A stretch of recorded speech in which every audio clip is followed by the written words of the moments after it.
Aujourd'hui, on est dans une société moderne, Mhm. dans une société cartésienne. Oui. Pour beaucoup, on entend des athées, on combat les religions. Est-ce que ce sujet a un lien avec la religion? Est-ce que c'est la religion? Ou c'est quoi la différence avec la religion? Alors, ce sujet a un lien avec la religion. Le lien que ce sujet peut avoir avec la religion, la religion, pardon, c'est que la spiritualité est au-dessus de tout ça. C'est, tu peux par exemple voir la spiritualité et ensuite tu as plusieurs branches que les gens ont développées pour montrer aux autres comment appliquer la spiritualité. Donc la différence avec la religion, en tout cas à mon sens, hein, je n'ai pas la science infuse, mais de mon point de vue, la différence avec la religion, c'est que quand tu introduis la spiritualité dans ta vie, une des choses les plus importantes, c'est la liberté. La liberté de discernement, la liberté d'être, la liberté d'accepter ou de refuser, et surtout de ne pas se cantonner à des règles qui peuvent régir ta vie, te dire comment être heureux, ce qu'il faut que tu fasses pour être heureux, qui aimer, ne pas aimer, etc. C'est vraiment, à mon sens, l'un des apports les plus bénéfiques du fait de prendre la spiritualité dans sa globalité plutôt que de se focaliser sur une religion. Euh, Tu es d'obédience d'une religion. Dans ta jeunesse, tu as été Oui, baptisé, ah oui. musulman. Et aujourd'hui, est-ce que tu te dis toujours chrétienne ou la spiritualité a pris un pas? Comment tu te définis aujourd'hui par rapport à la religion? Ah, alors moi, je viens d'une famille, oui, où on est toujours, d'abord, ils sont toujours chrétiens. Donc j'ai été protestante. Ensuite, quand ma mère, elle a embrassé la religion catholique, on est tous devenus catholiques. Donc j'ai été baptisée, j'ai fait ma première communion. Je sais même pas si j'ai fait ma confirmation, je ne sais plus. Mais oui, j'ai suivi toutes ces choses-là. Mais moi, personnellement, quand je suivais ces choses-là, je me sentais toujours contrainte. Donc je croyais, je crois toujours qu'il y a un Dieu.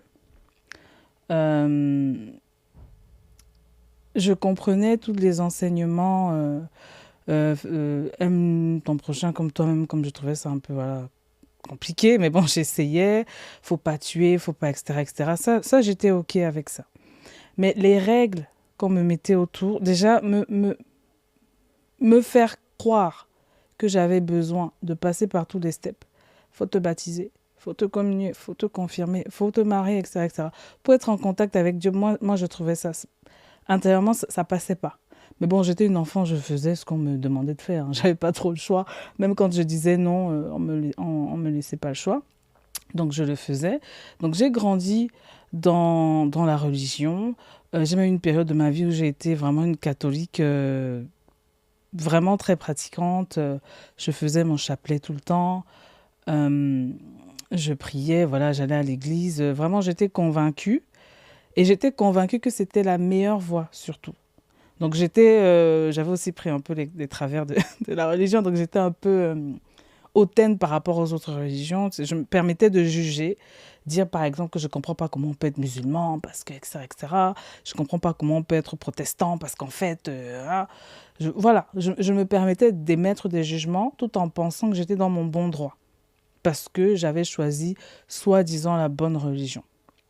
Toujours est-il qu'un jour, j'ai rencontré des situations où la religion catholique en particulier, puisque j'étais catholique, tout ce qui est prière, tout ça, ça m'a beaucoup aidé. Hein. Ça m'a aidé à traverser des choses un peu compliquées dans ma vie. Ça m'a bien accompagnée. Mais un jour, j'ai découvert une situation où, en fait, voilà, j'avais essayé tout ce qu'on m'avait dit. Voilà, j'avais suivi le truc, j'avais fait 100 000 prières et tout. Et ça, j'avais toujours les mêmes problèmes. Et du coup, là, j'ai commencé à me questionner.